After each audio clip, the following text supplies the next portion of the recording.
He has served in various capacities in the SSSIO and is currently the Deputy International Young Adults Coordinator and sits on the International Environmental Sustainability Committee. Shruti is passionate about cultivating conscious leaders and fostering dharmic values driven business, particularly drawing from spirituality and indigenous traditions. She works as a coach, educator, and strategist in these areas, advising businesses and coaching leaders and teams. Shruti has completed her MBA at the University of Oxford and also has been recognized as a global shaper by the World Economic Forum for her leadership and contributions to the community. Shruti is also a Harry Potter nut and growing up was at the bookstore on most of the release days and has read each of the books at least 10 times.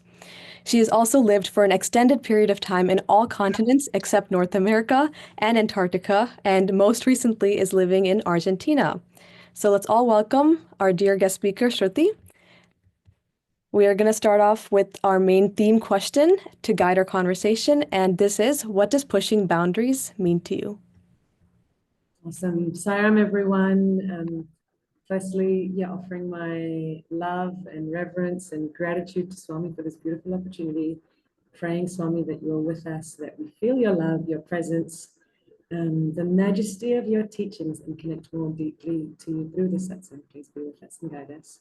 And thank you to the team, Brother Rajat, Sister Rashmita, Brother Deepak, others for this beautiful invitation. Pushing boundaries it's not an easy topic, and it's really had me reflecting a lot in the last week and learning a lot. So I'm really grateful for the invitation, for the chance to be with you. And I also wanted to say at the outset, I'm here to kind of share a few thoughts and a few experiences, but really looking forward to an interactive discussion, to hearing lots from you both, Rashmita and Deepak, but also all of those who are tuning in. I mean, I know I see a few familiar names, and I know all of you are, have so much rich life experience, regardless of your age or life stage. So really welcome you to join the discussion, share your thoughts in the chat, raise your hand. Our hosts will find a way to kind of bring you in. We're not too large of a group, so would love to kind of include, just the richness of all the experiences of all of you here to make the most of this conversation. So, back to your question, Sister Ashmita, what does pushing boundaries mean to me? I was reflecting on the idea of what is a boundary and, why would we push these, or what's the purpose of pushing them? And I kind of came to boundary is such a broad word, right? Like kind of the definition I landed on was, okay, it's some kind of limit or regulation. It might be internal in our mindset. It might be some kind of societal thinking, okay, people dress like this or study these subjects, or the kind of expectations we might feel from our parents, our teachers, our community. There might also be kind of regulations that are placed upon us externally, the rules we follow in the Sai Center or society. And I guess maybe one of the first kind of reflection points was, I think it's really interesting and important that we kind of distinguish which boundaries serve us and which boundaries really limit us in terms of our spiritual growth, which is why we're here, in the Sai Center. And, as you both will know, like Swami has spoken at length about the importance of, limits and regulations and, be that, the kind of disciplined lifestyle he kind of encourages us to live, progress on the spiritual path. Or even things like, gives the example of on the road, if we don't have rules, like we can't drive safely, like it would be chaos, right? So there are some regulations that are so essential actually, and if we lose them, we can really suffer. So there's kind of, I guess for me, this first part is kind of telling which are the boundaries that actually I might not like. I might want to enjoy more sweets, I might want to sleep more, but actually some of these limits actually are really good for me. I might not be able to always follow them, but let me try and follow them because I know they really serve me. And which are the boundaries that are actually constraining me spiritually? Which are the boundaries that maybe are driven out of fear, or we've just done things like this all the time, no one's ever questioned them, and actually that may be preventing love, unity, keeping me small, constrained in some way. And so I think that's kind of one of the first pieces that is kind of really essential, I think, for us as YAs to discriminate and kind of discern and kind of reflect on, which is where Swami's teachings are so helpful, not because it can be so confusing, to kind of get a sense of where do I push and where do I actually, okay, I don't like this, but it's good for me. Let me kind of honor this. So I have some, more thoughts on this, but I'm curious, Rashmita and Deepak, how does that resonate for you, and any kind of, thoughts on that at the outset? So for me, so currently, like, I'm working into IT. So every other time, like, I push myself to learn new things and get over, uh, not only related to the work, but I want to um, learn new things, like push myself to get involved in R&D of new things. So I'm always pushing myself to get over those things. And yeah, still I'm trying to do that. And yeah. Yeah, I also think you brought up a very valid point about the fear that's holding you back. I think we have to try to have self-confidence in ourselves to push ourselves past what we think is capable, because there's like infinite possibilities for the way we can go forward with our lives. Yeah, 100%. Yeah, beautiful, it's beautiful sharing from you both, Deepak, and I really acknowledge how when we're in our comfort zones, even getting out of our comfort zone can feel quite scary, even in the Yes. body, right? Your heart rate starts going up. Yes. Maybe you're in a, you want to have a hard conversation or new conversation or speak up, and it's like, even emotionally, it can be quite a hard experience, right? So it really, Mhm. to touch on your point, Rashmi, that takes a lot of confidence and a lot of courage, even, right? To be Yeah. like, might look like a small thing, but for the body, it can be quite a scary thing actually to speak up or try something new. Or I don't know, I remember being at school and like wanting to join the dance group, but I was never a very good dancer. But I wanted to audition, but I was so scared that I'd be judged and people would laugh at me. And what if I don't get in? And it's like, come on, like to even get the courage to try, it took like a bit of, bit of confidence, let alone some of the bigger things we might be trying in our lives. So really, I think they're great points. Yeah, let's maybe go a little bit more deeper into this. And I wanted to share kind of the story, um, maybe to start us off around my own work and career. And I think with Swami's grace, it's been a place where he's given a lot of confidence, a lot of grace to kind of just chart a new course. And when we think about work, it's interesting because I think about our parents' generation, and we'll talk more about parents in a moment, because I think that's one of the really interesting points of possibility and opportunity, but also sometimes tension. I think about our parents. My parents grew up in India. They immigrated to Botswana and then to New Zealand. And so for them, a big priority was one, like moving myself and my sister could get a better life, right? So they were really focused on stability, on security, like financial security, but also it was all in the interest of, it was so much sacrifice. It was never about, well, what do I want to do with my career? Like what, it was really about the children, which is, I mean, just I look at that now and I'm like, man, I hope I can have that kind of sacrifice throughout my life. It's really touching. And I know that's the case for many of our parents, right? Particularly immigrant parents.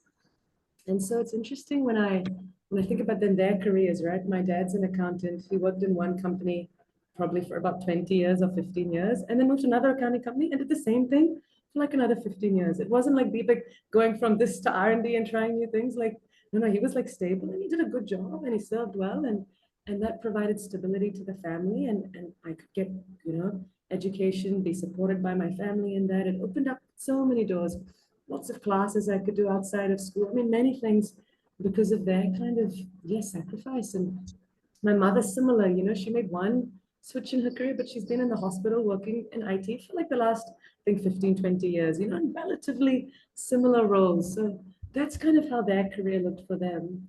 And then I come around, like I've had the privilege of growing up in New Zealand, with a lot of opportunity. And I remember coming to like think about what to study at university.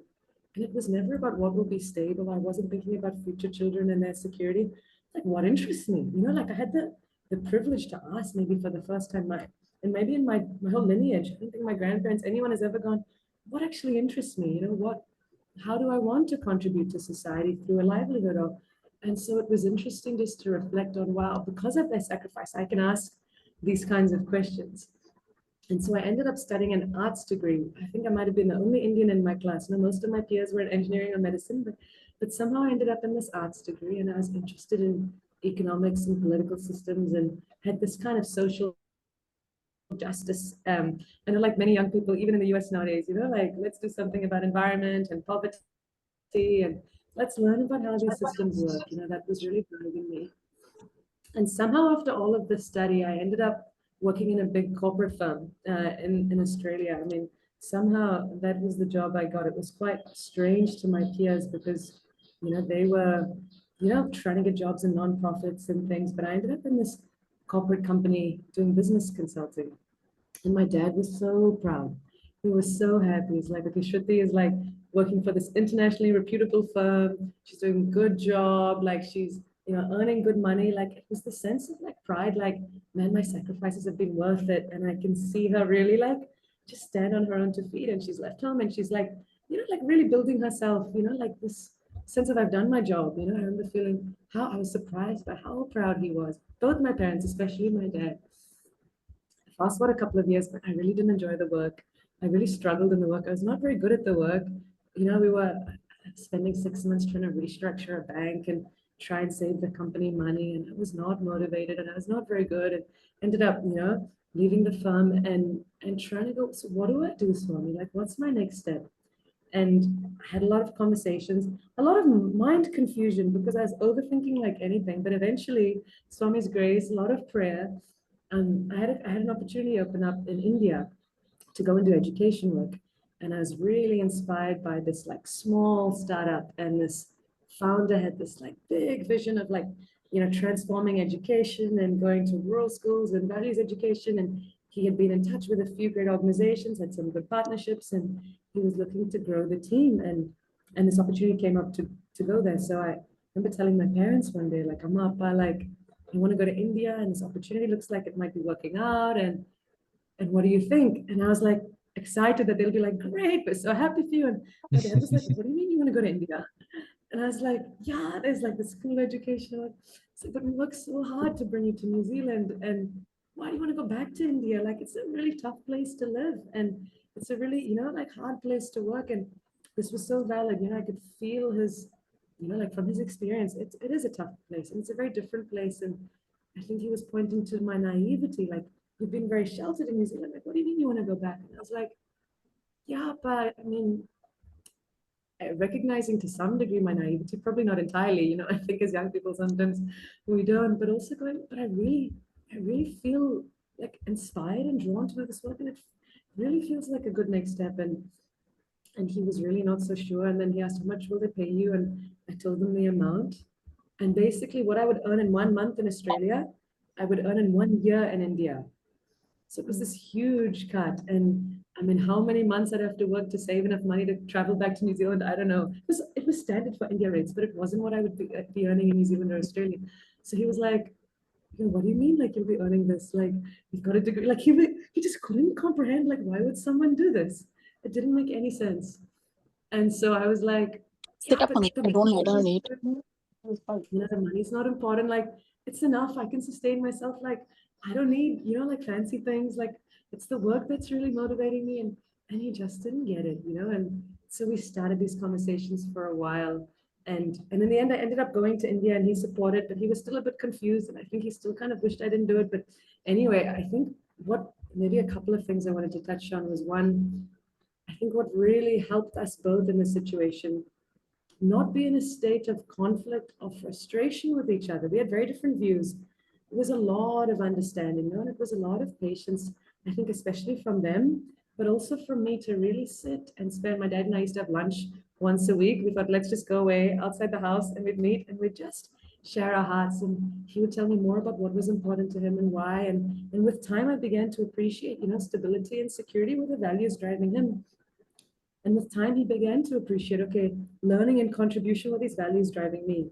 One was not better than the other. It was not like I was better, but actually they were just different, and different contexts and different times. And I think through conversations, we really understood and respected each other's positions. It didn't mean I was going to do what he wanted, but I really could appreciate what he was saying and why. And I think from that place, there was never a feeling of my dad doesn't understand me. It took time, took patience to build that understanding, but I really felt, okay, we are just different, but there was a lot of love, which made it a lot easier. There are some situations with my parents, but it hasn't come so easily, where I'm like, man, Amma, you don't get it. Like, it's not always, it takes time. So I really kind of acknowledge them. Like they've been so understanding.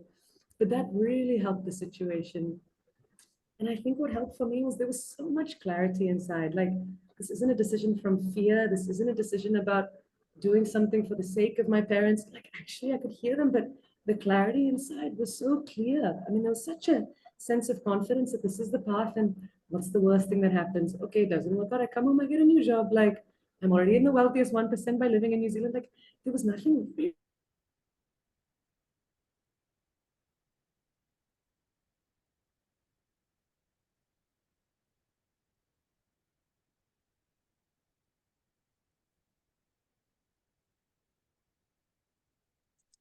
Let's hold on for a while. I think her internet had lost.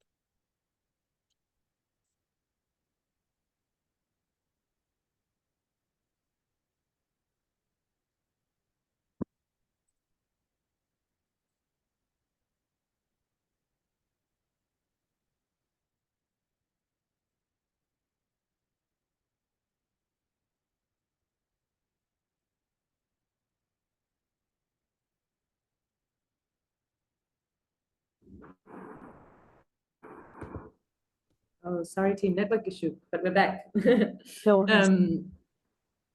Yeah, I was just gonna say, like in our culture, I mean, there's been so much importance given to respecting our parents, and it's so important. No, I think it's such a beautiful value that maybe not as prominent in the West.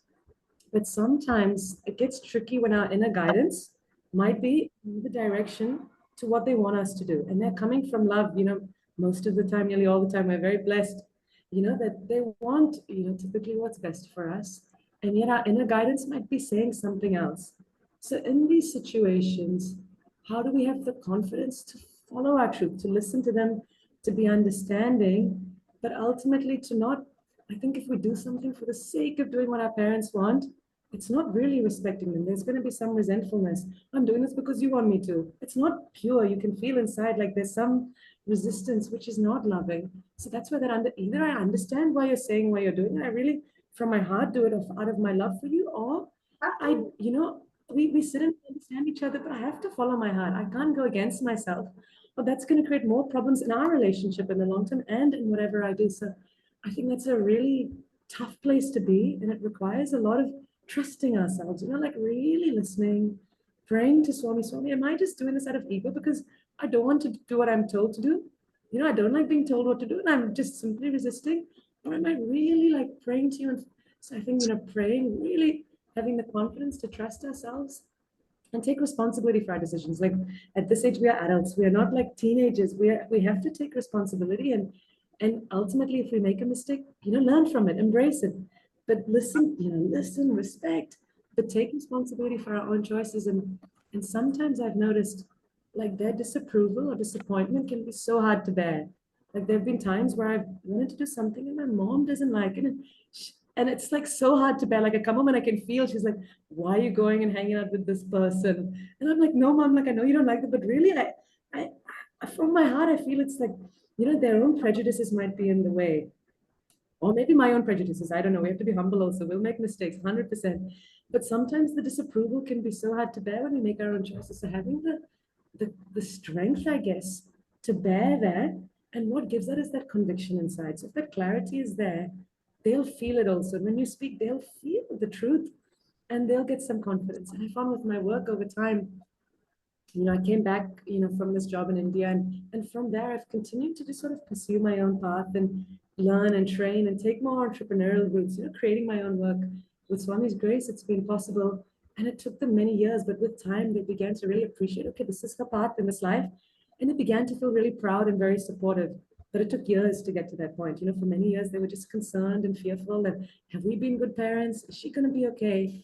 And to have the strength and the understanding to bear that was quite a, it was quite a testing time for both of us. And I mean, I thank them. They've been amazing. I feel very grateful, and at the same time, it's been a beautiful learning opportunity to grow my own confidence and to not need their validation.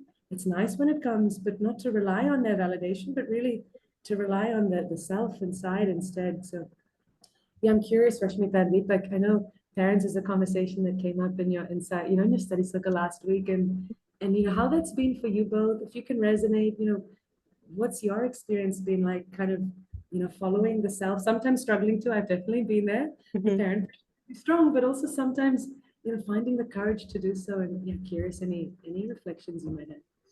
Yeah, so I was just thinking, like, based on what you said, I had 2 points. So you brought up if you're like following your path, then you're egoistic in a manner.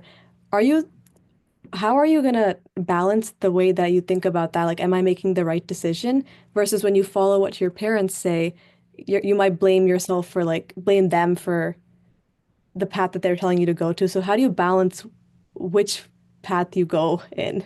Like either following their decision or following your decision? I mean, my take on this, Rashmita, and it might sound a little bit like controversial, is ultimately we have to follow the conscience. Mm, We have, like, that's the one we are accountable to. Like, for me, respecting my parents truly is respecting my conscience. The hmm conscience, when we follow the conscience, we're acting out of love and not fear. That's a good sign. So maybe the question for me is, how do I know what my conscience is saying? Is this my ego just being like Shruthi, like following my likes, my dislikes? Like once I had a this is an interesting one. I was in a work, and I had a contract with the government, and I was really struggling in it and didn't like it. And I wanted to cut the contract short and leave. And I remember talking to my parents about it. And they were like, no, Shruti, you should stay and finish it. It's just a couple more months. We know you don't like it, but it's a good thing to stay. And I went inside and I asked, okay, I want to leave. My parents think I should stay. What's going on? And when I looked, okay, where's the urge for me to leave coming from? It's coming from me running from this because I don't like it. It's coming from kind of my likes, my dislikes, running from a hard situation, not wanting to face it. And my parents are saying, actually, face it and learn from it. Actually, I think that's right. That's right.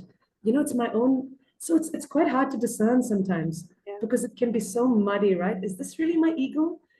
Or actually, is there something deeper? And so in that case, it really made sense to stay. And I needed that. Their input is really helpful because it opens me up.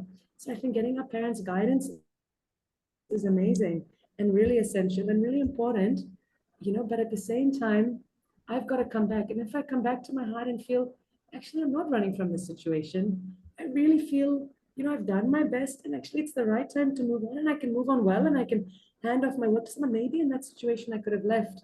But in this situation, when I really went inside it, I'm running. There's a contraction. You can even see, and this will actually be the next part of the satsang, Rashmi. That's a beautiful question to go into. Like, how do I know what's happening inside? And actually, one of the things is when there's a contraction in the body, or some fear, or some, often it means I'm running. I'm not following the conscience. I'm following the ego or the emotions. But when there's a sense of like, clarity or calmness or peace, there might be some sadness, but there's a kind of openness. I'm not running. Actually, I understand this is, like you can feel it inside you, and we'll practice this together actually in the next part. So does that help, Rashmita? I'm curious. Yeah, it does. Yeah, It does that's clarify the great. concept. Yeah. How about you, Deepak? Any thoughts or reflections? Yeah, whatever you have said till now, like it truly reflects in my life too. Like it's a similar things which happened in my life too. Like kind of starting from the job, everything. At every point of time, we will have a conflict of this.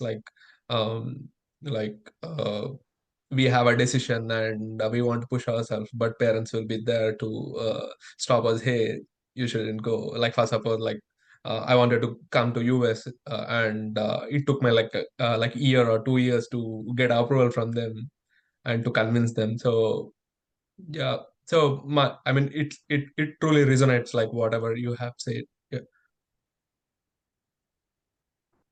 Yeah, awesome, Deepak. And I think I really love that you shared this, Deepak. Many of us have probably already pushed many boundaries, sometimes without realizing, but maybe some have really had to make effort, like the US example. And that can really give us strength. Like sometimes the boundaries seem to get bigger and harder. Yes. And so when we can draw strength and go, oh, look, like some are easy. Okay, this work one was quite easy. Like, do I stay in this job or do I leave it? But okay, I really want to follow my heart and move countries. And that might be quite scary. My grandma's been shocked sometimes at the amount of places I've lived and what I've done. But she's come to realize, okay, it's a very different generation. My grandma's so cool. She's like, should these, but it can be so, there's such a genuine love and fear, like they want us to be well. So I think it's so beautiful to recognize that. It kind of can help us feel less frustrated, but also really commend you, Deepak, and others, on this call for all the ways in which we have really honored our conscience, and we can see, how that really benefits both of us, us and our parents, if we could do that with love and with respect. So beautiful, beautiful example. So the next thing I wanted to touch on, and just acknowledging, the messages in the chat. Funny, Simon O'Leary, sometimes our, our parents are the ones pushing our boundaries. That's also nice. Very sweet. Yeah. So the next thing I want to touch on was, like how to push boundaries, and what's the kind of this theme of dissolving the inner boundary, because ultimately Swami says this world is reflection, reaction, resound. It's kind of a trippy teaching. I remember when I first heard, I'm like, how can that be, Swami? Like, how can this be a reflection of what's inside? But we'll explore this together. Any resistance we face outside is a reflection of some resistance inside, and we'll go into this more with some examples. And so my experience is, if we want to effectively push boundaries, not with force, not with like anger, but really with love. If we want to make a change for the better, expand in love, see more unity, more dharma in our society, in our Sai center, in our own lives. It requires a lot of love and compassion, even pushing our own personal boundaries. If I want to improve my health, I can come at that from like judgment and Shruthi, you're not good enough and you should get up and like exercise more, or I can come from love, and it's a very different source. So we'll explore that now. And I might give an example, and I'd love for you guys to come along the journey with the example. So maybe you can think of your own example as I kind of share one. So I want you to think about in your life right now, where's the boundary that you feel like pushing?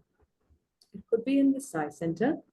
It could be at home, could be at work, it could be in your study, with your friends, Where's somewhere that you feel like, I'd like to push this boundary? Now, I'll give you all a moment to think of it. I'm going to share a couple of examples, and I'm going to talk a little bit about the Sai Center, because I know that was a big theme in your discussion in the study circle last week. So two boundaries that when I was reflecting on the study circle, I think, what's a boundary, to push? One was, we should have more gender representation at the in Sai leadership. We should have more female leaders in the Sai leadership, more gender representation. I think that'll be a good thing to do. That's one boundary we could push. I'm going to stay with that example for the time being as one example. Rashmita, Deepak, I'm curious if there's any examples that come up for you that you might feel like sharing, if you would like. Yeah. I can't say it's boundary, but yeah, you can just say like after I speak out. So like I'm very fond of sweets actually. So Yeah. so from the past 2 months, like literally, like I'm pushing myself not to eat, and I'm still Yeah. succeeding in that. Okay. So And you're succeeding in not eating? not eating. Like I'm very much Awesome. fond of eating sweets. Yeah. Okay, so boundaries like to eat less Yeah. sweets. Awesome, like Yeah. the kind of Yeah. personal Yeah. habit Yeah. change. Awesome. Yeah. Habit And change. Yeah. Rashmita, any kind I of was thinking more. I was thinking more on the personal side. I play the Carnatic violin. I don't really practice much. I'm kind of like, I don't have that much confidence. So I want to push the boundary and try to like practice more and be better at it. Yeah. Awesome. Awesome. So let's come back to these examples, right? So I'm going to continue with this example, and we're going to go a little bit more deeper. All of those who are listening in, feel free to share in the chat if you would like. Boundary that you might, if you want to share a specific boundary, we can all kind of learn together if you would like. No pressure, but we'd love to hear it if you like sharing. So I'm going to start with this boundary. And it was interesting just this last few days. I'm like, wow, I felt really strong about this. Like, we need more women leadership in the Sai organization, And so the next step for me is going, okay, can I take a moment to connect to where is this desire for change coming from? Like what's going underneath this? What's underneath this? So if I just sit with this for a moment, and you can even like close your eyes if you like, and just tune into it. Okay, I want to change this thing. I want to change this habit. I want to change this thing in the Sai Center or with my family. I want to have this hard conversation. What's going on underneath? Where is that coming from? What emotions are there? Is there any judgment? Is there any anger? Is there any compassion? Like just what feelings are there? Does my body feel constricted and tense? Does it feel relaxed? And you can just take a moment, take a couple of breaths, just tune into your body, tune into your heart, tune into your inner state, just watching. When I think about this boundary I want to push, what's arising? Is there contraction? Is there expansion? Is there any judgment? Is there anything that feels icky? Do I feel any like I should be like this, but I'm not? Do I feel wow, excited? Do I feel nervous? Do I feel thrilled? All kinds of different feelings might arise depending on the context. And so I'm curious, maybe if we go back to you both, Deepak and Rashmita, and I'll share in a moment. As you think about your examples, what came up for you? Yeah, anything you feel like sharing with the group? You, Deepak, as you thought about this boundary, you're already succeeding, which is awesome. As you tune into that desire to Yes. keep succeeding, any feelings come up, any sensations, emotions? Yes, Akka. So, like it's very hard to control. Like at least like we would be having a little uh I mean if we go to some guest house or somewhere around, like we see that. I mean, Yeah, if yeah. if we are very fond about that, at least like by our eyesight, like we will be able to feel that, oh, I need to eat that. Yeah, yeah. But yeah, I kept a strict boundary, like I shouldn't have it. Like Okay. so yeah, that's where like I mean, even though like if I see like a bunch of cookies, like cakes, ice cream, I'm very fond of all this stuff. So Yeah, yeah. even though I see that right now, like I just kept in my head, no, it's a Okay. no, that's it. Yeah, you don't And have an where's your option to eat that. So awesome, Deepak? You have great willpower. Where's your yeah. desire for this change coming from? What's motivating it? Um, so first thing is like I think I had attended one of the session by Arvindana like Yeah, long back. yeah, So there like we came up through this discussion, and yeah. but at that point uh as I'm very much fond of that eating sweets and all the stuff. So um, um so I spoke to Arvind Anna saying that I will try to control Anna. Then he mentioned that no, you should control it. But it took Yeah, me like a lot of months to get on that point, and yeah, yeah, yeah, yeah. that's where like if eating more sugar, I mean, it results in our health changes also, right, in the long term. So I just kept a strict restriction. So even though like if I'm going to eat also, I won't be eating like much maybe in the future too. Yeah, yeah, yeah, yeah. Yeah, so it's very important for our health and well-being Awesome. to yeah. What I really hear in the Deepak, the place it's coming from, you had the satsang, it's really good for your health, physically, spiritually, actually everything, it's really good. So there's this Yes, real motivation of this is something really good for me. I really want to do it. And a yes, lot of clarity as to why you're doing it. And yes, you could just put that boundary. You had such a yearning, it sounds like. It sounds very pure. It actually, yes, when I feel it, it feels like, wow, this is really good for me. I know it's going to be hard. The resistance is strong, but I yes, really feel this is good for me. And I really want it. It feels like it's really this yearning, right? And it's yes, so far you've succeeded. We may make some mistakes, but so far it's been awesome, yes, awesome. And what about you, Rashmita? In your case, what came up? Yeah. So I was thinking about it, but I think how I approached it is I just don't put it as a priority. Like Yeah. I'd rather scroll on my phone than like sit down and play the violin. Yeah. And I was thinking like when I do play it, I feel really good and I enjoy playing the violin. I just don't have the motivation to sit down and start. I think Yeah. that's like the fundamental issue with like why I want to push that boundary and just like if I start it, I'll like, be able to be Yeah. better. Yes, there's some resistance in just getting started, hey? But when you start, and what's motivating you to want to do this, Rashmita? Like, yeah, I just like really enjoy when I play. Like when I play, I really enjoy just listening to the music and seeing my skills develop. But yeah, then yeah, like outside of playing, I'm not really interested um yeah, sit down and start again. I just don't like the starting point. Yeah. yeah. And even like, I don't know, I reflected my own experience playing music. I used to love playing, but I didn't like practicing because it's so boring, like all the drills. I remember that Yeah. was a resistance for me sometimes. I don't want to study Gamma like 20 times. I just want to jam with my friends and I'd be free to do that. But the discipline sometimes the effort, there's a part of us that doesn't like it, right? Yeah. So in your case, Rashmita, what do you think you might, given there's this kind of desire to scroll, and it's easier sometimes, right, to scroll than practice, right? I think all of us can feel that. No, if something, there's some resistance, the thing of least resistance takes priority, If there's some resistance to violin, but there's less resistance to scroll, naturally, even unconsciously, we're going to start doing the thing of least resistance. No, I mean, it takes a lot of clarity like Deepak. It's really an inspiring example, brother, that you're like, man, those cookies look amazing, but I'm not going to touch them.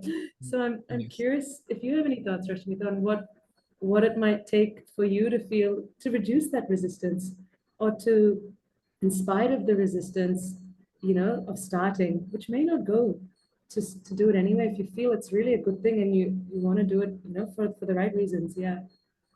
I've recently found like just getting inspiration. Like I've been playing like videos of different violinists playing music, and that way like I kind of like kind of like manifesting, like seeing it in the future, kind of like putting that in front of you, so I'm more motivated to like Yeah. try to get to where these like experienced violinists are playing at. So exposing myself to what they're doing is, I think it's been helping me kind of. Beautiful. So getting inspiration, hey, and kind of, it's almost like Deepak's yearning, like I really, really want to do this. Like, I know it's really good for me, connecting to that, and beautiful, beautiful. I mean, I think ultimately, like, yeah, no, it's I think very relatable for many of us, whether you're in sports or music or anything. Swami talks about the effort required to get the result, and it does require some discipline, and yeah, finding a way to build some. I think the other things that I wonder about, Rashmita, is how we can, and I guess each example is unique, but with something like this, build accountability with our friends, or even like, with music, I used to find, when there's a big program coming up or an exam, we practice lots. Otherwise, that provides a lot of motivation. Like, and otherwise, it's like not, we would not practice as much. And our teacher used to try get us to perform a lot, so that we would have something to work toward that kind of inspired us and motivated us, and kind of was more compelling than the phone, because I'm like, yeah, I really want to do this well, and it's fun playing with my friends. So I also wonder how we can, like your beautiful example of the watching musicians create things that really draw us forward and inspire us forward, and creating support around us. For many sadhanas back home, we've often had like accountability with our young adults, and, been there for each other and kind of checked in. So these are beautiful examples. I want to kind of, yeah, perhaps touch on a different kind of boundary. So maybe there's two things. One, with the personal, habits, it's, yeah, firstly, really inspiring to hear both these examples. I think both of you share a lot of useful insights that we can all apply. One thing I want to share, where I've seen a personal boundary, and I'll come back to the women in leadership example shortly. For a while, I found there was a lot of self-improvement I was doing from a place of judgment. I was feeling like, Shruti, you should, like, you're not doing enough to follow Swami's teachings. You should be waking up and like meditating every morning really early. You should be eating better. Like, you should be, like not having so many sweets, to Deepak's example. Like, you could be doing much more seva. Look at all the time you're wasting, like on your phone, or like, like, and there was a lot of judgment, and I was feeling like, man, like you really suck. Like, it was crazy, the self-talk sometimes. And that was kind of creating guilt and trying to push me to do more. Okay, and then I would try and wake up early, because I know I'm like not doing, and it felt awful. Can you even feel it when I speak, how it feels inside? Like, it's like, Shruti, like, you're not, could be the same thing, the same example of practicing music or eating well. It can come from a place of, wow, it'd be awesome, Rashmita, Shruti, if you could practice music, like it's something you know is good for you. Yes, there's resistance. Yes, it's hard to get started. Like, we're not in a routine. Like, you don't have friends you used to play with. Okay, it's going to be a little bit hard, but actually it'll be a really cool thing to do. Like, why don't we try? That's one kind of inner space, versus like, man, like you've wasted your music teacher's time. Your parents are always telling you you've not practiced enough. Like, like that's someone else, like, so there can be a place of pressure or judgment. Can you feel how it's like, oh my God, like I feel small. The pressure, even when I say it, the pressure feels so heavy to be this person that I'm not. Yeah, exactly, Simon, I'm same. So when this is there, it's not coming from a pure place. And you can feel it. It's actually the mind and the ego imposing something. And when we try to make a change from this place, in my experience, we don't succeed because no matter what I do, it was never enough. I started getting up early. Man said, but you're not eating good enough. And then I started eating better, but you're not exercising enough. And you always feel not enough. And actually the ego or the mind is pushing. So when this arises, it's so important to be watchful. Okay, where is my, it might be a good idea to practice music or eat sweets, but is it coming from a place of pressure or is it coming from a really pure place? And if it's coming from a place of pressure, but I still know it's a good thing. Okay, I know it's good to wake up and do more sadhana, but I'm pressuring myself and it doesn't feel good. How can I alleviate some of that pressure? And for me, it's not something you can do just like that. It's been really a journey of years of really self-acceptance and of self-love. You know, of going, okay, Shruthi, it's completely okay if you wake up at 5 in the morning or 10 in the morning. If you have a salad or you have a chocolate cake, Swami loves you unconditionally. Like that love is there. Like you don't need, for me, it was a matter of, I felt I was not good enough if I was not a certain way. And to really accept, okay, it's okay how you are, Shruti.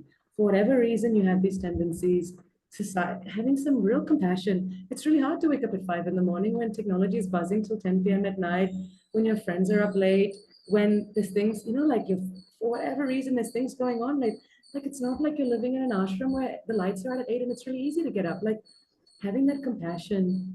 Okay, yeah, like you want to eat well, but for some reason you're not managing to.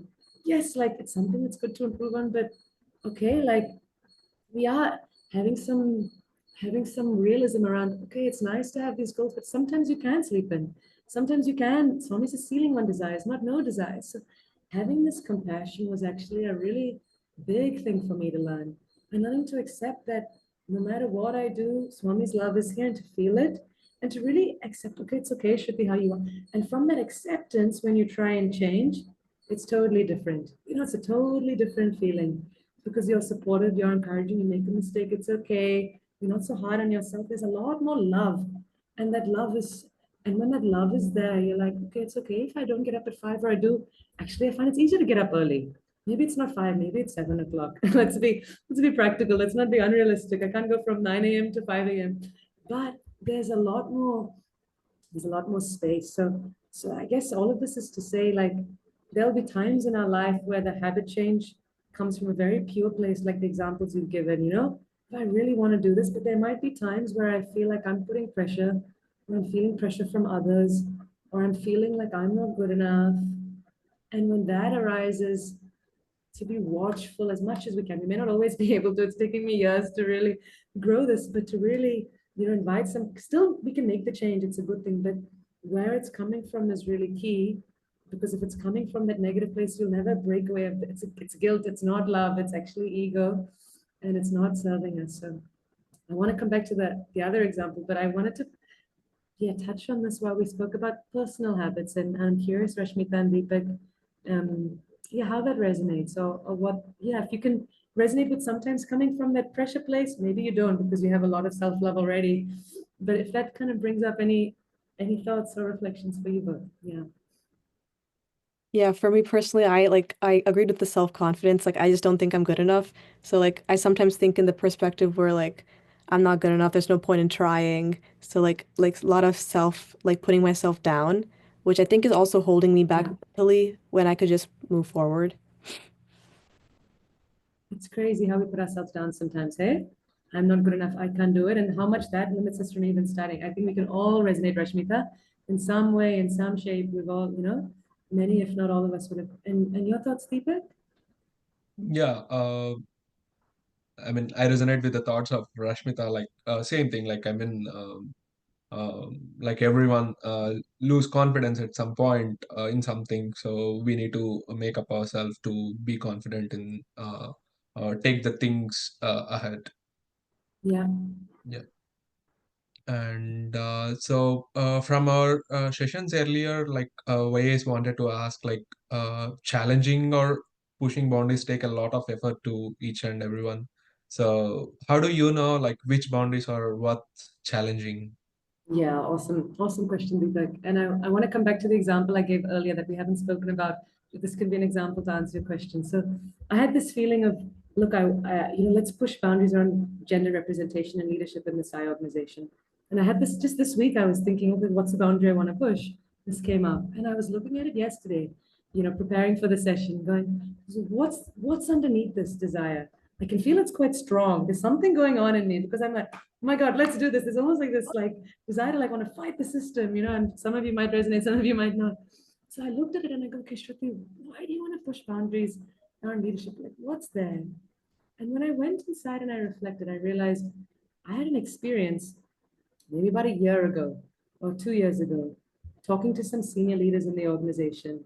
This was a committee and they were all male. There was one woman, but she was not formally in the committee, but she was in the meeting. And I expressed myself and I felt completely dismissed. And I felt not understood. And I felt like they didn't get my perspective at all. And this one woman the auntie was trying to speak up for me. And she could get what I was saying. She's like, I think the youth are trying to say this. I think Shruti's trying to say this. But the other elders, the males in this case, didn't get it. And they were kind of dismissing also what she was saying. And I came out of this meeting feeling so bad and so sad and so disappointed. And there was actually a lot of hurt. Man, like I'm just trying to do something, not for my sake, for the good of the youth. And like I felt so misunderstood. And I realized that's what's motivating me to want to change leadership in the organization. It's actually my own hurt. The issue here is not about changing leadership. It's about Shruti feeling heard. And she thinks if there are more female leaders, she will feel more understood because this one woman understood me. That might be the case, it might not. There are actually many male leaders who've actually understood me very well, sometimes more than my own mother. Like there are some brilliant uncles and male leaders in the organization.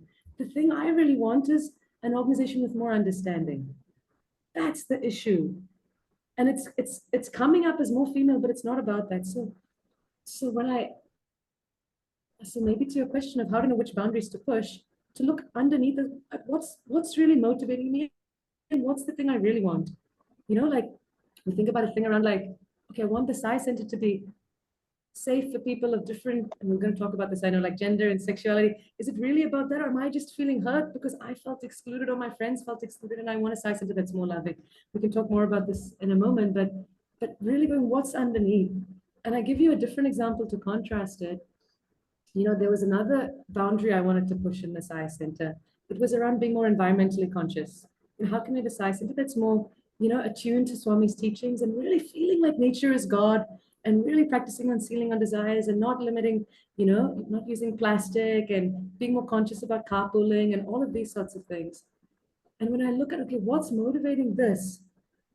Why do I really want to push this boundary? Is it from an ego place? Is it my own? Okay, there's some sadness, definitely, that Mother Earth is in the state she is. But there's really a compassion there. It's not like I'm angry or judging the elders. No, like there's really a compassion and a love for nature. And a feeling of, wow, Swami's given us these amazing teachings, but I don't think we've really studied them much or really, practiced them much. So there's really an opportunity to do that. And so when I feel the inner place is quite pure, it's non-judgmental. It's not like I'm saying, oh, these elders are wrong. It's not like I've got some hurt.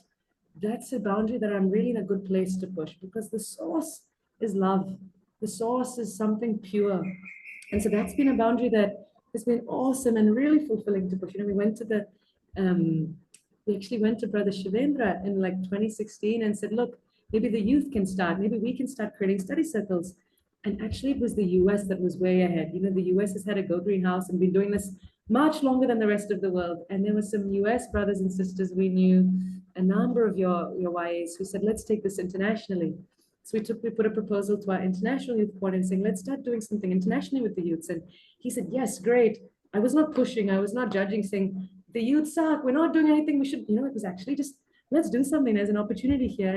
And so we started with the Serve the Planet initiative, and we started making study circles and doing, different projects, webinars, workshops, encouraging youth to, learn more about sealing on desires, see how we could reduce waste or plastic in our centers. It got a lot of energy. Then we thought, okay, let's take the next step. So then we put a proposal to the youth and the seniors saying, let's hold a whole Go Green conference, all about Swami's teachings on nature and environment. And they said, yes, let's do it. So we got, we started working with the seniors and Prashant and Nilliam in 2018, we ran a whole conference. We would have never guessed, the small seed of, and so many youth, so many people could come together, so many elders and make this vision. It was a collective vision, a reality. But you know, from that, we found a lot of consciousness began shifting in the organization. We started appointing envirocare coordinators around the world. They were tasked with, you know, helping our centers get more green. And I think when that purity is there, it's not about me, Swami, it's not about my agenda. We just want to serve you. We just want to do what, you know, your work. Swami's grace comes. You know, when you've got a pure vision, he just propels you, and things you never would have imagined start. We never would have thought, okay, we can just propose to hold the whole conference and you know, and get the whole international organization, Indian organization coming together. It happened not because of us. I think there was some collective purity. So I think in terms of pushing boundaries, going back to your question, Deepak, the real thing is there any judgment in me? Because if I'm judging the other, and I want to maybe give one more example here, and then, you know, you've got more questions. This environmental piece is one that's really close to my heart. And just to make this really relatable, you know, at home, I really felt we need to be living this too. And so I was trying to get our family into composting. So we set up this compost bin, and I was explaining to my parents and sister how it works. And here's a separate bin for our food waste. And you want to make sure that you don't put any like plastics, anything else in this bin, because the plastic pollutes the soil, the worms can't eat it. And especially in New Zealand, we still have plastic peels on our fruit. You know, like the sticker on like an apple is sadly still plastic. So make sure you take the peel off and then put your apple peel or your apple core or your banana peel in the compost bin. So I was telling my parents. And then I found like week after week, plastic was coming in the compost. And I was getting like so annoyed. I'm like, who's the culprit? Like, who in the family is putting plastic in the compost bin? And like the worms can't eat it, the soil is getting polluted. Like, I really was getting like annoyed about this. And I was like trying to figure it out. And then I realized it was my dad. He was like throwing banana peels in the compost bin, and there were plastic peels on them. So when I told my dad, I'm like, Dad, this is not okay. Like, the worms are dying, like the soil is getting polluted, like you can't do this. I was very judgmental. I was very like a bit self-righteous. Like, look at me, I'm so environmental. You're not doing enough. And if you think if someone ever speaks to you, judging you and telling you to do something different, will you listen? Probably not. Like, you'll be annoyed, right? Like, come on, man. Like, I'm just doing what I can. Like, don't tell me what to do. Like, the ego feels the ego, and your ego like naturally resists. You know, when someone's speaking to you from an ego place, that was certainly me, might have been disguised as a pure thing. Oh, let's be environmental. Swami says this. Oh, Swami says this. But still, I'm speaking from a place of ego. Yes, Swami may have said that, but Swami didn't egoistically tell you you're doing the wrong thing. Like, you should. So when you come from that moral high ground or that ego or that judgment, it doesn't work. People resist. And that's certainly been my experience on both sides. You know, even when someone tells me, you know, like from a place of ego, like you're not, like, man, shut up. You know, like internally, I'm like, shut up, man. Like, to be very candid. I try and be respectful if it's an elder, but there's a resistance. It's quite natural. And so in this case, I had to recognize, okay, like I'm judging my dad. Like, that's not loving. And judgment, when we have judgment or resistance, it's not going to help us push a boundary. Maybe this goes to the question of how do you push boundaries? You know, you're not going to be able to push something if you have judgment or resistance, because when you force, the other person pushes back. And I'm trying to force you to be different. You can even feel it with your hands. When I try and force my hand, the other hand resists. But when I soften, my hand softens. You just even try it with your hand. So when I had to really reflect, why is my dad like this? Okay, maybe for 30 years of his life, he's just thrown banana peels in the bin. It's just a habit. It's not that he doesn't like the worms or he doesn't care about the soil or Swami's teachings. He's just not used to it. You know, it might take some time for him to change. He's just like eating his banana and innocently throwing it in the bin. Okay, like that's pretty like harsh of me to judge him. Okay, let me have some compassion. I had to really have patience. It might take my dad 10 years to change this. It might never change it because he's old and it's just a habit. So then, okay, maybe what can I do? Maybe I can check the compost bin, and before I put anything, let me just check for all the peels and make sure, take them off myself. And when I kind of came to this conclusion and had more patience and more love and more compassion for my dad, and I really felt it's okay. He may never change. It's okay. Like the resistance in me was gone, right? That pushing in me was gone. Then my dad came one day, he said, how's the compost going? Oh, it's good, Dad. Like, you know, how's the plastics? Sometimes there's peel, but you know, we need to get better at changing it. Yeah, with time we'll do it. Yeah, I'll try to be more conscious. He listened. He really listened. And slowly, with some time, actually in a matter of months, he became more conscious and it changed. But there's such a difference, right? Can you feel in the first approach as really, the second approach as just accepting. So in terms of how to know which boundaries to change and how to change them, to your question, Deepak, like One is, what's my place? Am I coming from a, is it pure? But even it might start pure, but then it doesn't. Like my environmental thing started very pure, but then I became judgmental. And it's very natural, on our journey of expanding boundaries for our whole lives, it's natural. We have many weird conditionings and judgments that will take a life to, to dissolve, maybe. Maybe with Swami's grace, we'll get there quickly, but really his grace helps. But that inner work of being accepting and loving is so critical. And when we are really loving, with some things it's easy. Like with my dad composting, pretty quickly I could become more accepting. Some things are really hard to accept. Sometimes we feel really hurt. I can't believe, like what our political leaders are doing, and I feel really angry about the conflicts in the world. It can take a lot to really embrace them in compassion. But having that aspiration and praying, okay, Swami, I'm struggling to accept this person. I feel really hurt, but help me love them, help me embrace them. Pray to Swami, because I don't want to try and push a boundary from my own pain or ego. I want to really expand from a place of love. So pray to Swami when it's hard. And I think that really helps, because his love will melt our boundary. And when that dissolves inside of us, then externally the boundaries are easy to move. People listen, and they actually, when you speak from truth and from love, people feel that, when you speak from judgment and ego, the inner being feels that and they resist. Anyway, I went on a bit deeper, but I wanted to share that as, just to kind of give light to how important that inner state is, and how important that self-awareness is, and that introspection is, because it's all fine to have these big dreams of pushing boundaries, but I think that self-awareness and the cultivating of love is really the heart that allows us to push and expand whatever boundaries we might be trying to change. Yeah, definitely. I think we have to always step aside and reflect upon what we're thinking and find the root cause of the boundary we're pushing.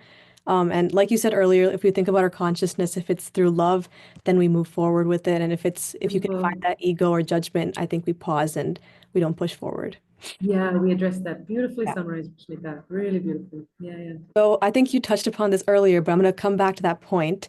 How do we respectfully challenge the societal boundaries we have around gender? So we can say, like in Sai Center, making it more of an inclusive environment of varying backgrounds, like religions, sexualities, etc. Yeah, this is such a hot issue with so many of our young adult leaders right now, and I really acknowledge, like gender is becoming a bigger issue in society. Sexuality is becoming a bigger issue in society. Like we have a lot of yeah, we have a lot of pressures and like these movements around us, that's making us go, okay, how do we do this in the Sai Center? And I want to touch maybe on Sai Center, Ashmita, because I know that was a big point in your discussion last week.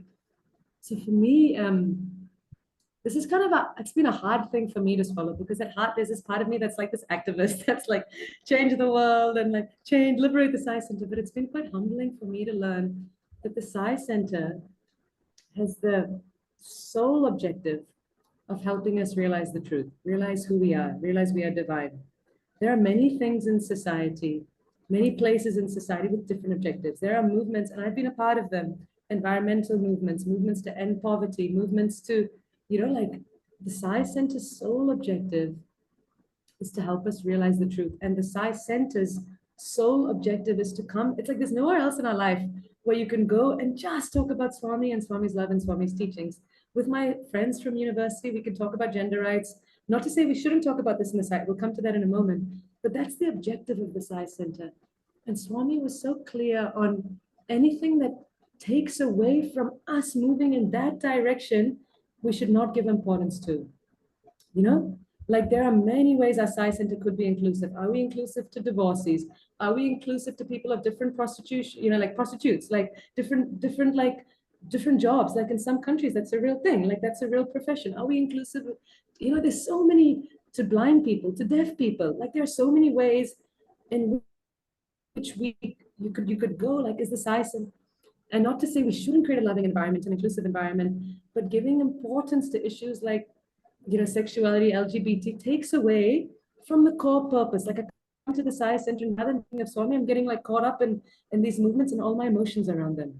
So that's kind of a fine line. So I think maybe the first point I wanted to raise was just to be really aware, like the Sai Center is about this, and there's a reason Swami has put the limits he's put in place. And I'm sure you've probably talked about gender and segregation. Like Swami has spoken so much like we are not here we don't want any distractions between us and God. And the reality is there's a biological attraction, and that will distract us, like especially as young adults. Like we can't go against our biology, like let alone the social conditioning. So we don't want any barriers between us and Swami at the Sai Center. Outside the Sai Center is different. We need to collaborate with our brothers, but in the Sai Center, like our sole objective is just to connect to Swami. And so the limits we've put in the Sai Center that Swami has given us actually are for that objective. And so that's something we need to keep in mind. That said, there's a very real question of how does the Sai Center be inclusive to all people? Because we want everyone who wants to seek the truth to feel welcome and not to feel judged, not to feel prejudiced. And I think here it's less about, we can talk about what the Sai Center can do, but I think it's more about our own prejudices. And it's very easy for me to sit and go, point fingers, okay, this elder is not listening to me. Like this, like to start pointing, like this elder is more prejudiced, but actually, what about me? Like, how inclusive am I? How accepting am I of the other points of view? And it's been quite humbling, I think. Swami says, no, like when you point a finger to someone, three are pointing back to you. Like it's such a simple practice, but what can I do personally to make the Sai Center more inclusive and more safe? Where are my prejudices? Maybe for an elder, it's to someone of a different sexuality because that's the conditioning they grew up with. For me, maybe it's a very conservative-minded person because I'm around all these liberal friends, and someone who's very conservative about their political views, I start judging. So where are my judgments, and how can I be more inclusive of all people, and how can I address my prejudices? And if each of us can be more loving and inclusive, the Sai Center will be more inclusive. People will come in and they'll feel the love. And, I know there are Sai youth talking about like gender pronouns and like being more inclusive. We can do those things. But if ultimately inside me there isn't love, I can say the right things and do the right things, but the person coming might still feel judged. So I think it's really the personal work of us looking at our own prejudices. We all have them, they're just different. My parents have one set, I have one set, just due to the conditioning. But really to work on that, I think that's really what I can do, to take responsibility, to be careful that I'm not judging and blaming others, because that's not adding more love to the Sai Center. That's actually creating more division with others. And then we can sit with our elders and go, look, what can we do to make the Sai Center more inclusive? And I mean, I know one example I was really touched by was I was in the Sai Center in Costa Rica once, and they had a big event for Baba's birthday. I was there for Baba's birthday, and a whole lot of public came. And the president did a beautiful job of explaining the significance of Aarti and of Camphor and how it represents the ego being dissolved in Swami's love. And it was very touching. I'd never heard someone explain Aarti in such a beautiful way. And then all these foreigners, like Costa Ricans that might have found Aarti to be this weird Indian tradition where you're waving a flame in front, it might feel very foreign. They suddenly, my perception was they participated with so much devotion and so much appreciation because they could appreciate the inner significance of why we're doing this. It's actually about dissolving our own ego and melting into the love that we are.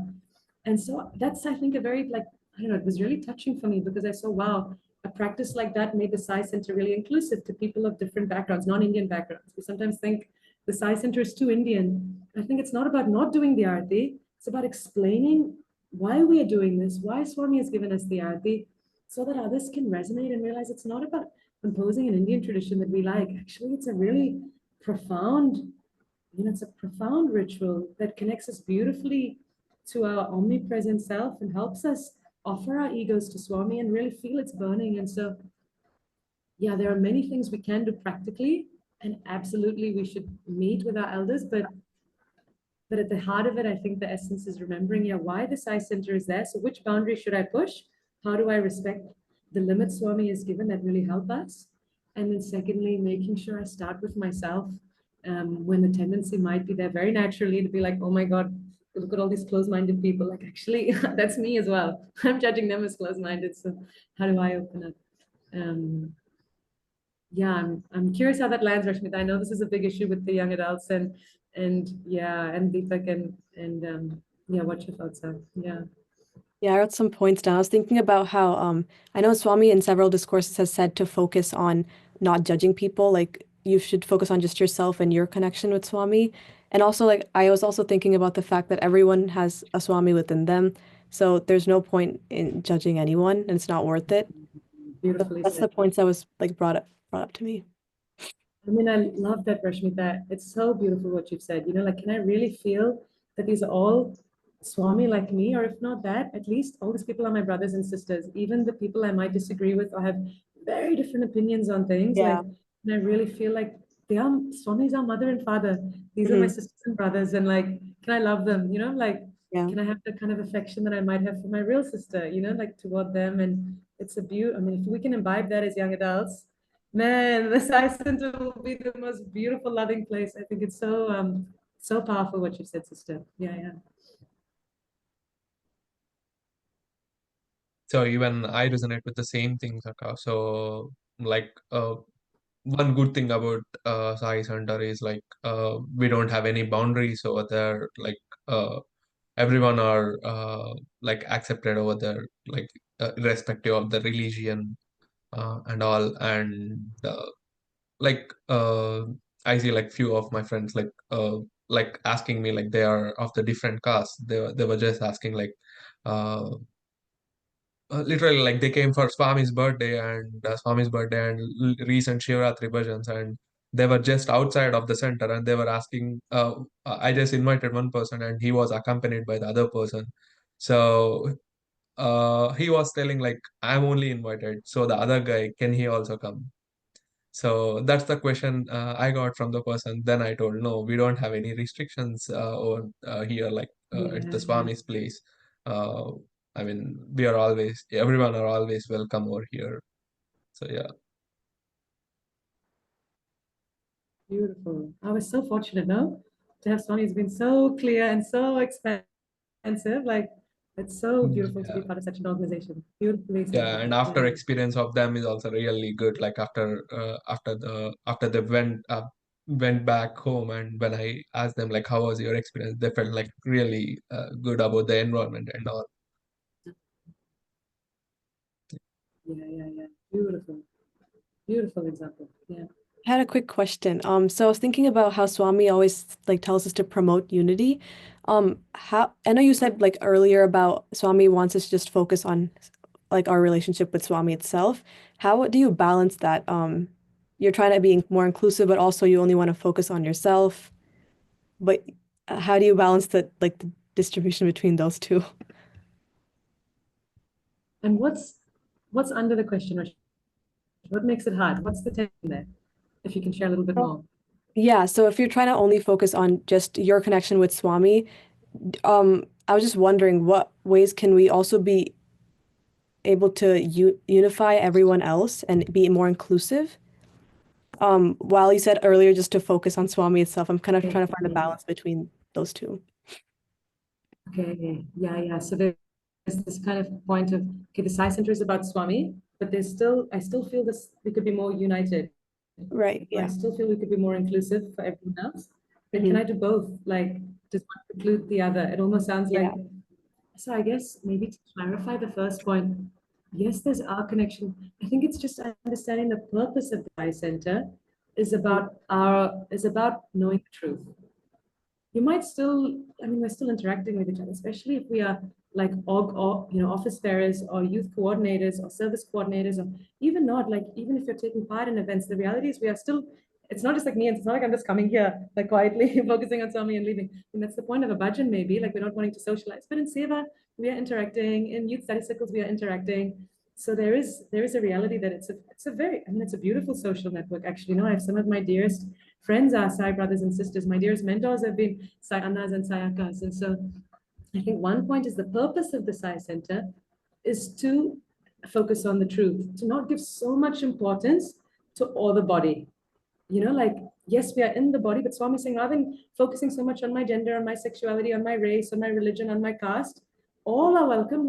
Let's focus on that thing in common. So that's kind of, I guess, the point I was trying to make earlier, Rashmit, and I'm really glad you asked this question, because it's, yeah, so there's that's the purpose of the center, to give most importance, to let's use this to, regardless of any of the divisions, rather than giving importance to, okay, you're this and you're this and you're this and you're this, and like, let's really, use this chance to know who we are beyond all of that. But that said, I really, I mean, absolutely, we want everyone to feel included in our study circle and our seva, to come for bhajans. And I think that's where we can if we find there are places that people are struggling or feeling judged, we can start to look at them and address them.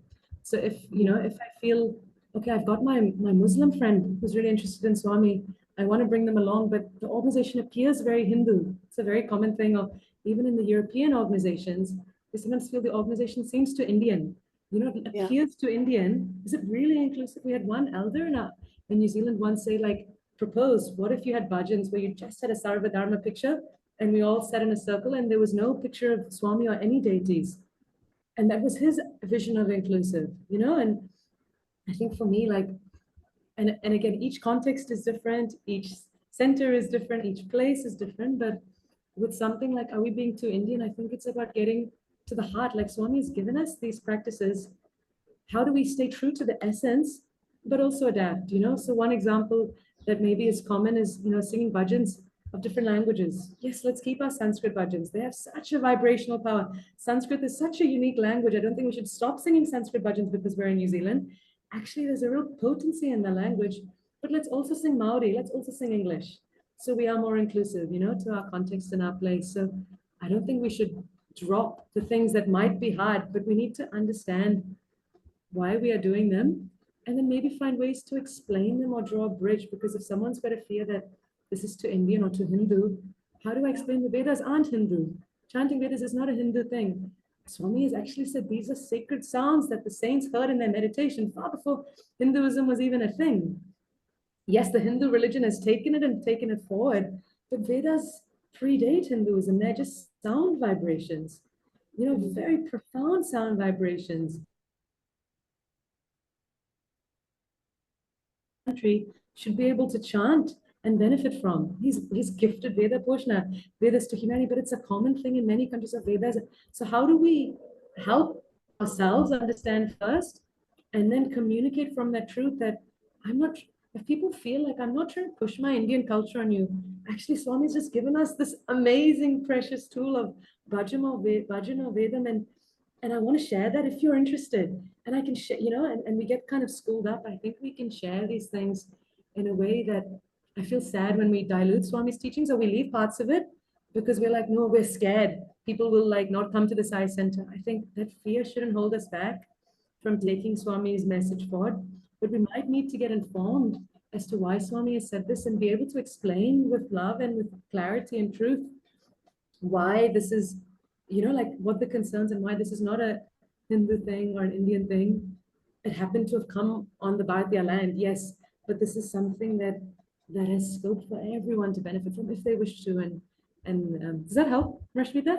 Yeah, it does. I think it's I basically think it's a very good acknowledging the question about. root. Yeah. I think we're acknowledging the root of where Swami's coming Yeah. from, and then in the case we have any discrepancies, we can adapt to that situation as needed. Without diluting the actual root, exactly. Yeah.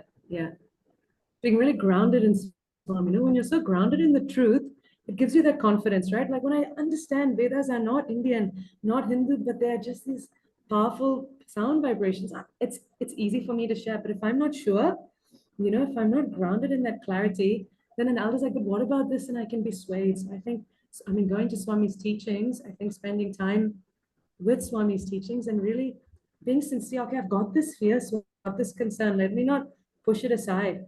I'm really wondering, like, what have you said? What have you said about this? And let really study and get that. Pray. It might come in your intuition. It might come through an experience. It might come through his text directly. I think that clarity through his teachings can really give us the confidence to push boundaries with love and in an appropriate way. Yeah. Yeah, so with the interest of time, like I'm going ahead with the other question. So we have a tradition in this podcast series, where like previous guests will leave a question for the next guest. And honestly, we don't know like who is that going to be, and that's a fun part. And so the questions are our previous guest, like who is like Brother Krishnamurti Venkatraman, like he had asked like a couple of questions. So questions are like, how can we equip our Balvikas gurus and young adults for acquisition of new students to our Balvikas, and retention of existing students till completion of Balvikas?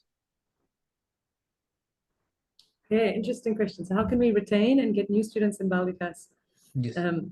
I have a story that comes to mind, and I have to apologize at the outset that I haven't prepared the story for the satsang, so there's a chance I might miss some of the details, but I'll get to the essence, and I'll try find the story afterwards, and I'll send it to you, Rashmita and Deepak. So in case I quote something wrong, we can like get the proper version to the young adults or anyone who's here. Yeah. It's about Bal Vikas.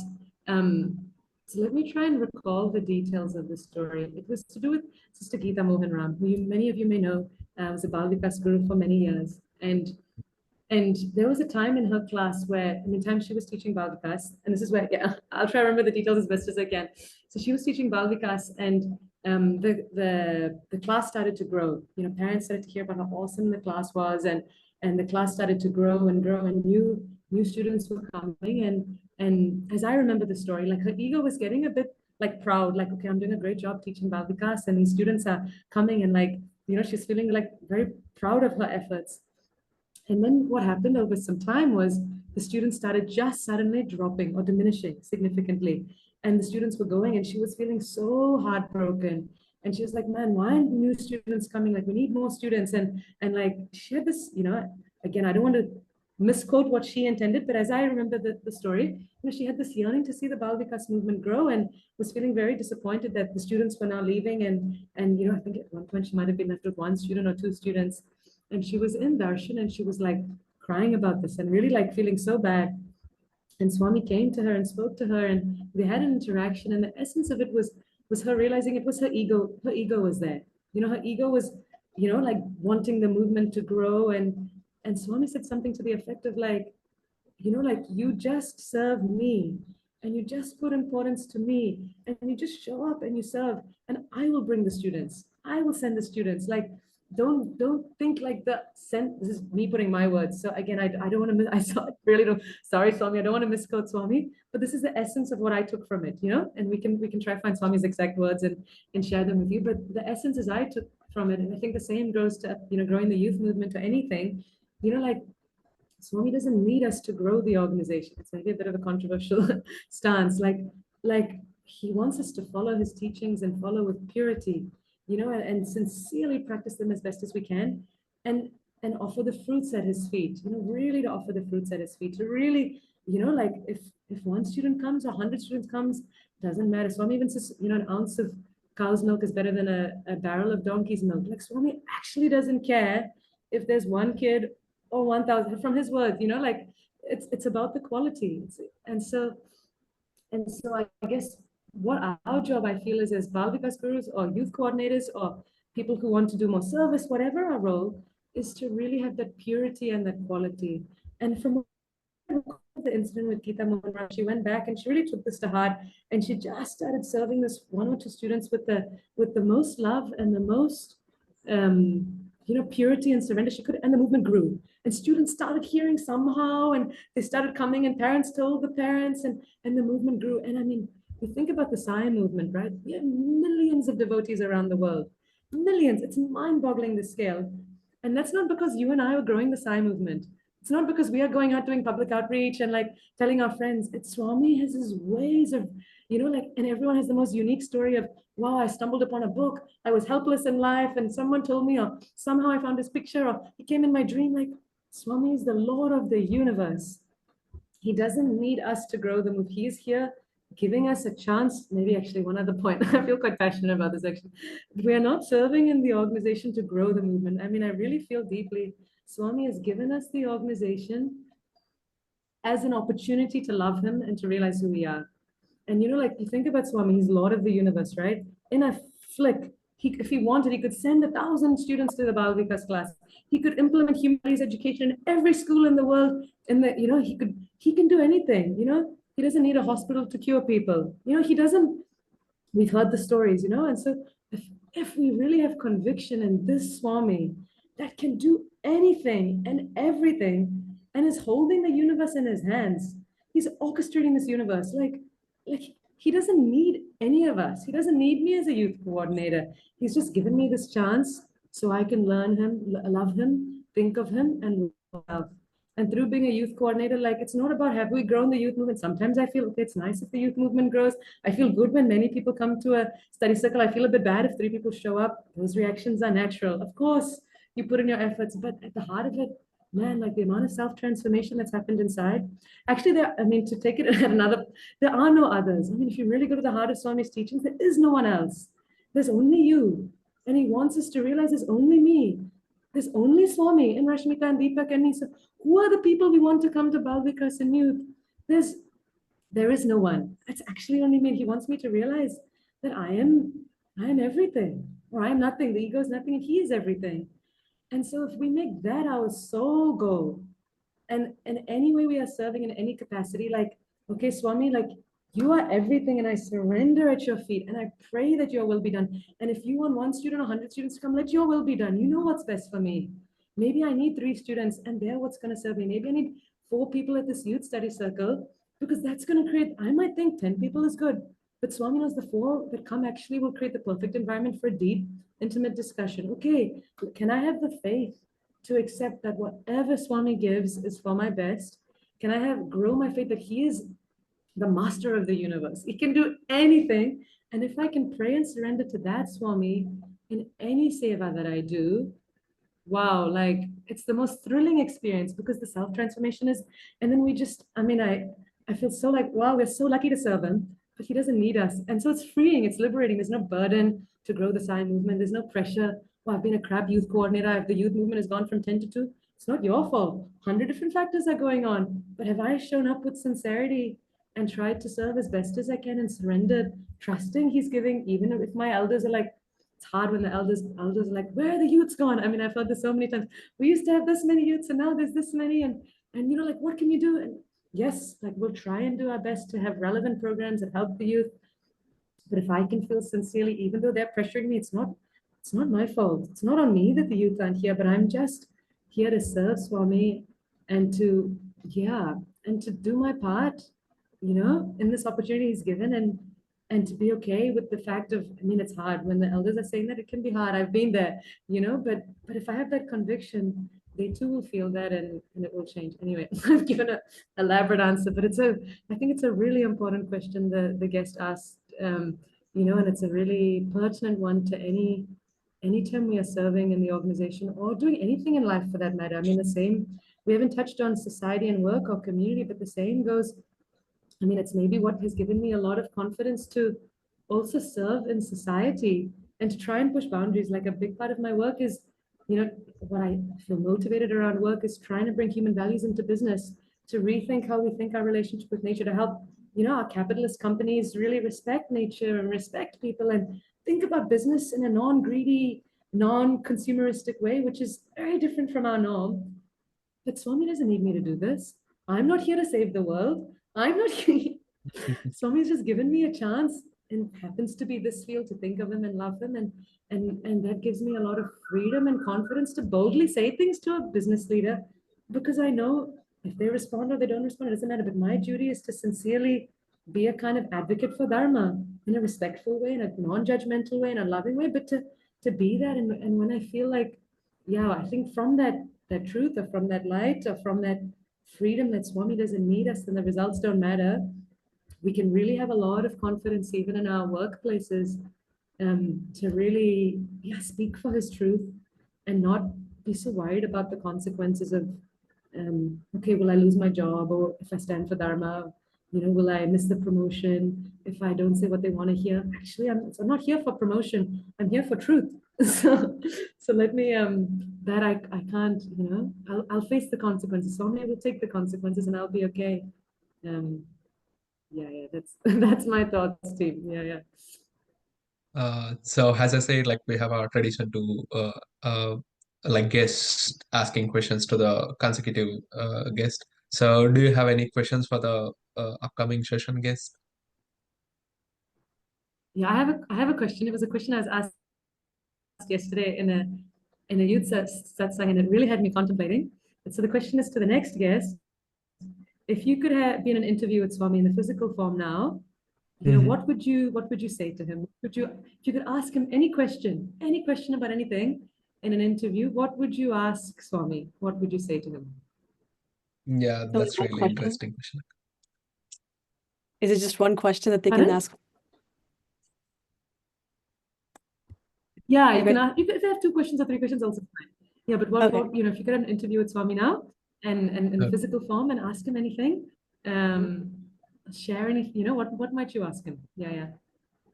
Okay, it's a really interesting question. So everyone get hyped for the next session. Um, we're gonna open it up now to Q&A. So you guys can put it in the chat or unmute and ask Sister Shruti any questions you guys have for her.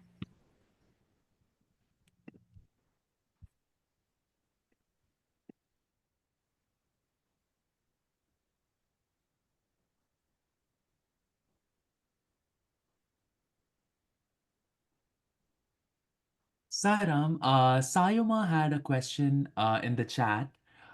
She mentioned, Sayuma, do you want to ask your question live? Sairam, thank you, Rajit. And Sairam, Sister Shruti, that was an amazing, amazing session. So I really appreciate you sharing your wisdom with us. I did have a question for you. So you talked about the job that you moved to India for, and I'd love to hear more about that, and maybe some of the logistical boundaries that you had to, face or push in order to be able to live there. Like the traveling to work and the traffic and dealing with, the food and, living and, just the daily challenges, money, all of those things. So yeah, I'd love to hear more about your journey there. Yeah. Yeah, beautiful question, sister. I mean, I think the experience I had was quite a unique one, actually. Swami's grace. So I worked for this tiny education startup. There were 4 of us. We actually lived and worked in the same apartment in Pune. So I didn't traditionally have a commute. And a lot of our work actually was we would tell stories about different people and capture that in curriculum.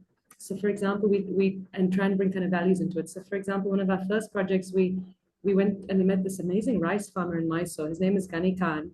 And he's very passionate about biodiversity and rice. And he has hundreds of varieties of rice and 200 varieties of mango. And and he's this farmer, and he's been really struggling with climate change and farmer suicide in his community. So we got to know Gani and his family, and we turned his story into a maths class for kids, where they had to learn about how much money will Gani make if there's climate change and he's getting less crop, and how will he pay for his expenses. And so the travel we were doing, to your question, was actually every time it was to different unique places to get to know the stories of these different people. So once it was to this farm. He was also Muslim. It was my first time staying in an Islam home. So it was a very interesting experience because I came to his home and they were used to very different foods. I'm vegetarian. They had meat and they had their, I'm very used to staying in more Hindu or neutral environments. So it was actually very interesting. We were constantly in very different environments.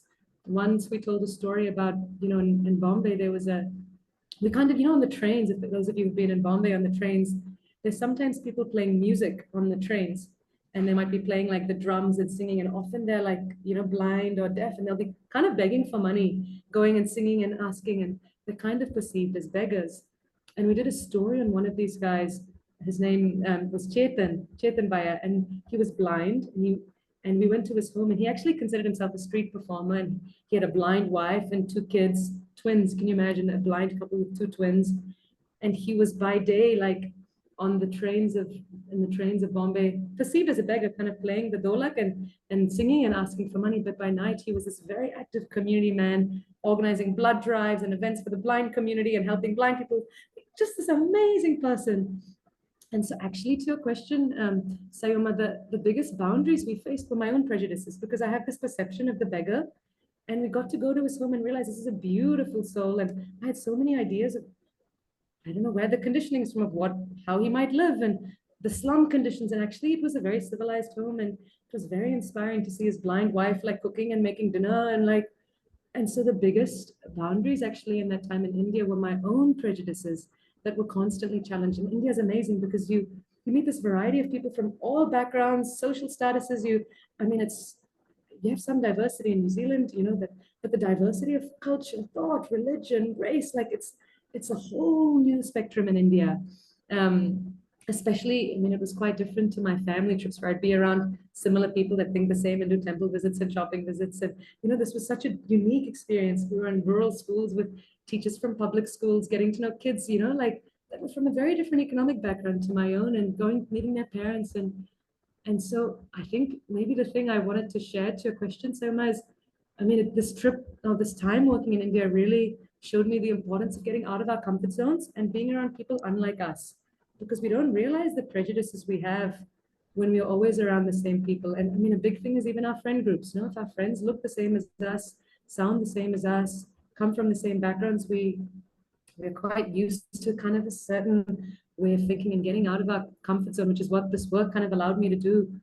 That was probably the most unique and most valuable part of being in India, which gives you, I mean, the food and stuff for me, actually, it was quite okay. Like India, I think, has the most beautiful food in the world. And we had a huge, it was not easy, and it's really cheap. And, we could get help to come and clean at home. So that was really easy. And, traveling, I actually loved traveling. There's trains and buses, and got to know how to use the trains and buses, this sleeper buses, buses with a whole bed. I'm like, this is amazing. Overnight, I can go to sleep comfortably and go anywhere. Like, so actually the travel, the food, the logistics, I found living in India in some ways was actually really fun and really easy. It was probably my own prejudices that were breaking. That was actually the biggest boundary or the challenge in that sense. And I mean, maybe the one hard thing, Sayoma, is like things take a lot of time. Like you could shop at the bank to open a bank account, and you could be there from 8 a.m. and not leave till like 2 p.m. Like it's like getting stuff done. There's another way of doing things, and I'm still learning that.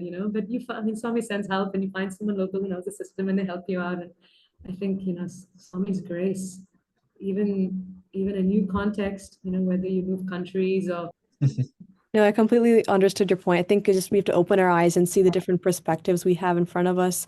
That way we can push like our perspective on the world and how we see things. But I want to open the floor again. Any questions that anyone has, you can put them in the chat or you can unmute.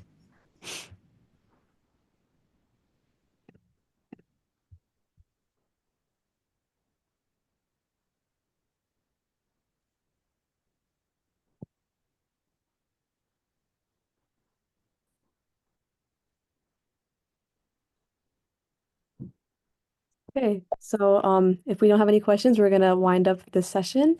Um, First of all, thank you so much to all of you for joining, and of course to our wonderful guest, Sister Shruti. You shared very beautiful and thought-provoking insights, and I really enjoyed how you brought up examples that both of us could think about in our own lives and implement them into our lives about pushing boundaries. So we really appreciate you taking time out of your day. I know you're in India and you're in like it's 7 a.m. or 8 a.m. in the morning. So I really appreciate you waking up early for this session. Additionally, this session will be uploaded into YouTube and will be shared for the link online shortly after this meeting is ended. And any last words, Shruti? Just gratitude, team. Like it's been such a joy to be a part of this. It's given me such a beautiful opportunity to think of Swami and contemplate his teachings and contemplate some of the hard questions you asked. And so really just grateful, and, congratulating all the organizers and praying that Swami guides us and inspires us to continue to tune into that amazing source of love in us. And from that place, be his kind of beacons of light, and really expand through any limitations, as we get to ultimately push the greatest boundary of our ego and get to know him. So really, yeah, pray Swami blesses, guides all of us, all of you, and thank you for the beautiful opportunity. Thank you so much. So we'll conclude this session with a prayer to Swami and then Om Shanti. Dear Swami, thank you so much for letting us have this wonderful guest and all of you as the audience to help us grow and be closer with you in serving you and pushing any boundaries we have in our life and just getting closer with you. Thank you so much for the opportunity. Sairam.